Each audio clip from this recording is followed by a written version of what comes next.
I have more hours in Team Fortress 2 than is really healthy, and I have made a career out of breaking this game. As a matter of fact, the thing that has kept my interest in this game for so long, besides the depth of the mechanics, the endless pantheon of idiots and clowns, including myself, that I have met in it, is finding new ways to break it. I have a friend who is a root admin on the set of servers I run, and we have deconstructed the program in a white hacking sense to come up with all sorts of plugins that do various things to break the game. Today, I discovered something new that has apparently existed for at least 4 years, and I only learned about it this evening, and I am, frankly, kind of amazed. Soldier is one of my favorite classes at TF2, even though after hundreds and hundreds of hours of playing it, I'm ultimately still terrible at it. And as a consequence of my fondness for this particular class, I have all sorts of really expensive baubles for it, which one might argue are wasted on me, but I have them nonetheless. One of my favorite weapons in the game, period, never mind for Soldier, is a disciplinary action. It is the only weapon in the game that encourages you to hit your teammates. And let's be honest, one of you never not had a teammate that needed a smack.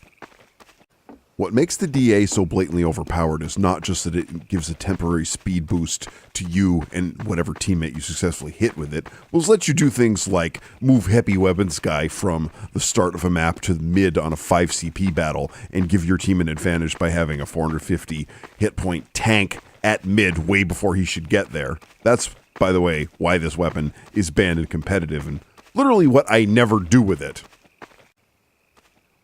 The disciplinary action has an absolutely enormous hitbox because it has to hit teammates. TF2 has lag compensation for attacking enemies, and when this game came out in 2007, that was pretty amazing tech. It's standard these days, and truthfully, TF2's lag comp is not that great, but it is in there. There is no lag compensation for hitting teammates, and that's for fairly good reasons. Lag compensation is expensive in terms of bandwidth and server calculations, and having to calculate it for both hitting enemies and hitting teammates would be a nightmare. And the lack of lag compensation for friendly fire is why you're doing things like trying to hit that idiot scout from across the map with a Crusader's crossbow so he'll shut up and you can actually heal him. It can be such a complete nightmare because you have no idea where his hitbox actually is. Melee is even more buggy than projectiles, which is what the Crusader's crossbow uses.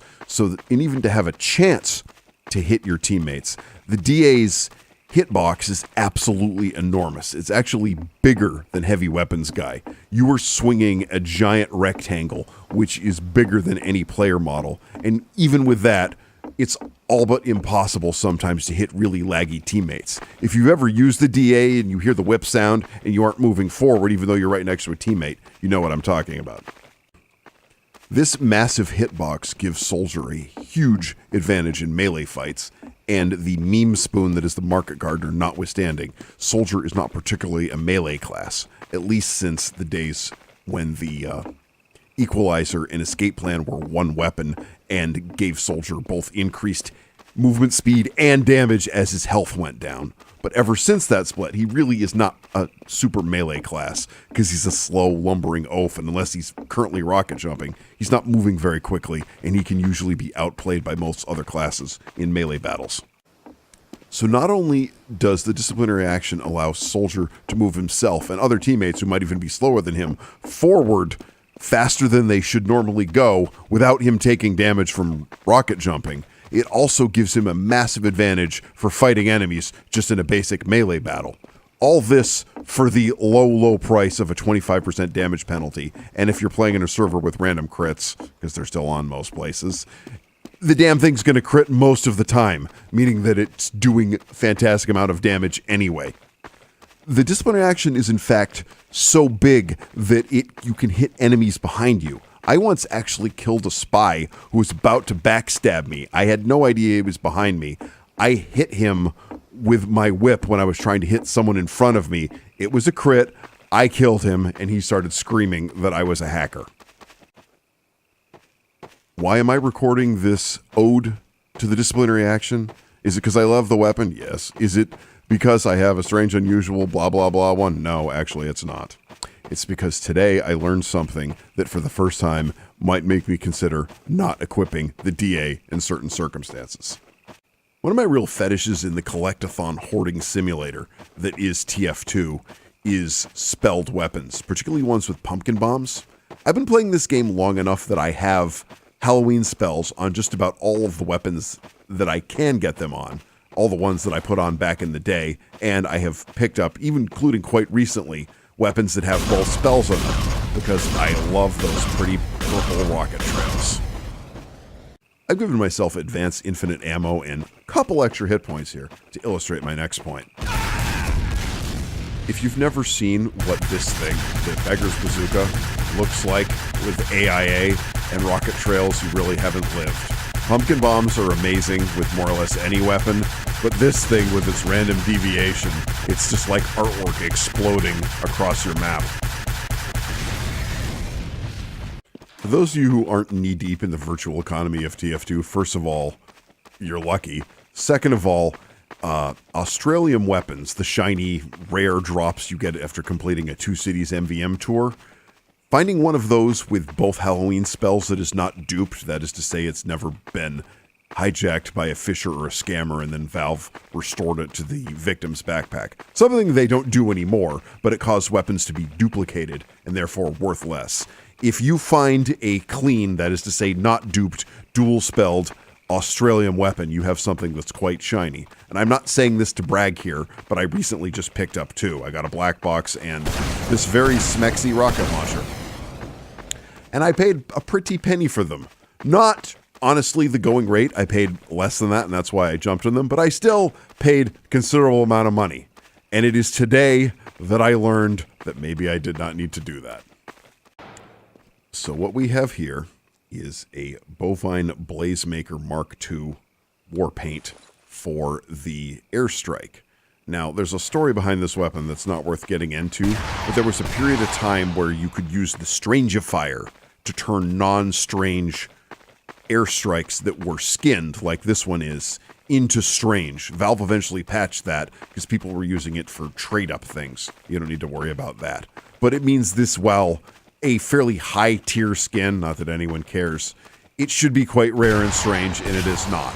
However, the significant thing here is this weapon exists far past the point where you could ever get one with pumpkin bombs. So what I'm going to illustrate to you is something I learned about tonight that is going to do two things. It's going to make me consider not equipping the DA, and it's going to make this weapon seem a lot more interesting than it is normally. I have to find my Necro Smasher, because that is the secret to this whole thing. I have a Necro Smasher here, which I got as an achievement item when the map that disgorges it, which I believe is the Carnival of Carnage, first dropped in 2014.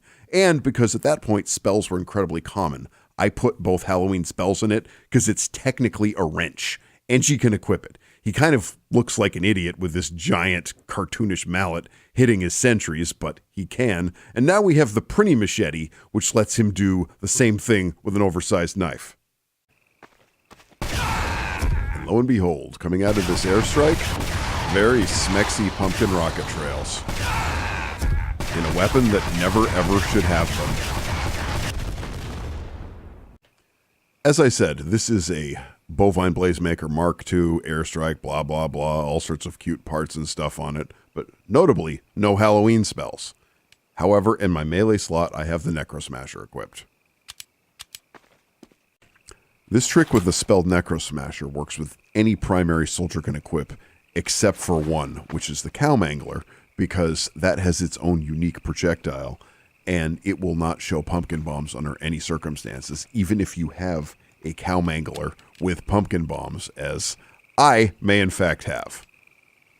In this case, what we're going to show off is this cute little Dragon Slayer rocket launcher. I always forget this. Dragon's Fury is the pyro weapon. This is just the skin. And while it's a very nice looking weapon, it's not strange and I literally never use it, but it does in fact have pumpkin bombs now, because the Necro Smasher. And courtesy of my friend here, Mr. AFK Idiot, we're going to test and see if exorcism works. And what do you know? It doesn't. Did you see any little ghosties? I didn't see any little ghosties. So for purposes of completion, what we're going to do here is I am now going to slug my hapless AFK friend here with the Necro Smasher, which has both spells. And you see There is, in fact, exorcism when you get a kill with the weapon, but not when you use the weapon that's borrowing the pumpkin bombs. So it's not the same thing as having both spells on your primary weapon if they were legitimately there, but it does let you have pretty purple rocket trails with anything soldier can equip. Now stay tuned and we're going to turn this up to 11. So what is the logical, or in this case, illogical conclusion of glitching Halloween spells, and I really should say spell singular because it's only pumpkin bombs, onto weapons that don't have them via a spelled Necro Smasher? Obviously a rocket jumper. I have always wanted to put Halloween spells on a weapon that deals 0 damage, because why would I not? Valve, bless their hearts, over the years have gotten a little bit smarter about the rocket jumper. On launch, it actually looked exactly like a stock rocket launcher. And the same thing was true for the sticky jumper demo equipped. The sticky jumper, in fact, fired projectiles that looked like real stickies. Valve eventually got smarter on that, and they made the rocket jumper, the sticky jumper, orange. But then they released skin weapons with gunmetal in 2015, and there was a civilian-grade team-colored skin. I believe it's called the Small Town Bring Down, but don't quote me on that. And on red, it looks exactly like a rocket jumper, particularly at significant distance, at low levels of detail. I don't even know what I'm standing on right now. This is a custom version of Higher Tower done by one of the admins on my server. Did a bang-up job with it, but I don't even know if I'm standing on something right now. So now the rocket jumper looks like it is a Fisher-Price toy, but my Fisher-Price toy is shooting purple projectiles. And of course, why would I do this? Why does a dog lick its balls? Because it can. So what is the conclusion here? That's a good question. Here we are on Ghost Fort, aka Lakeside Event. It was this map that actually gave us spells for a few years before Valve saw fit to take that away from us. Because, well, for a host of reasons, some economic, some related to the game engine, and some just because Valve hate fun. If you are in a position where you are fortunate enough to have a spelled Necro Smasher, it's not even dual spelled. The exorcism is irrelevant, as I illustrated earlier. But if you, in fact, have pumpkin bombs on your Necro Smasher, and you have either access to an Eternoween console commands and can enable it, play on Skyle where Halloween is on literally all the time, or you're on an event map like this, you can give yourself fake pumpkin bombs by equipping a spelled Necro Smasher. This admittedly applies to a fairly narrow demographic, because you have to have been playing the game for at least 4 years at this point. You have to have the Necro Smasher, and you have to have bothered to put spells in it. But if that applies to you, and you had a weapon that you really wanted to get sexy purple rocket trails on, you can do it merely by equipping it and shooting. The only downside, besides the fact that you have to meet the prerequisites, is that means you're now equipping a stock melee weapon on Soldier, and Soldier is a class who really doesn't want to make use of stock melee. But, you know, for the sake of rocket jumping with purple trails, even if you're fundamentally terrible at rocket jumping like I am, maybe it's worth it. Only you can decide. Headbutt! Oh yeah, couple other things. One is if you are a demo man and you have a spelled Necro Smasher and you happen to want to get Halloween spells on your non-spelled weapons, I got some bad news for you. It doesn't work. Unfortunately, it's only for Soldier's rocket trails, which is a shame because it would be really nice if I could glitch pumpkin bombs onto my weapons that don't have it for demo. Because demo, as it turns out, is a class that stock melee works just fine. Also, for reasons that should be pretty clear, I was not able to test this glitched pumpkin bombs trick with a spelled golden frying pan. Golden frying pans themselves, will you shut up, Marasmus? As I was saying, I did not test this with a spelled golden frying pan because GFPs themselves are fairly scarce to begin with and incredibly expensive, and there's only a small number that have spells on them. Only the ones that dropped between two cities started in the fall of 2013, and by the time the event rolled around the following year, in Halloween of 2014, even had a chance to get spells on them. So, as expensive as a GFP is, ones with Halloween spells on it are far greater. I just talked to Business Sloth, who is a friend of mine who has even deeper TF2 pockets than I do.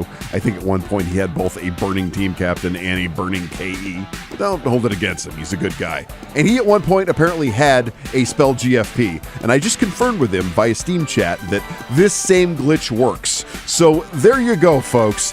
If your Necro Smasher doesn't have pumpkin bombs on it, have no fear. All you need to do is start wherever you are now and trade up to a golden frying pan with pumpkin bombs on it. That should not cost more than, a decent used car, but it'll let you get pumpkin bombs, literally any weapon. And apparently, I should also add, this trick is known among the real deep pocket traders because GFP is already highly valued.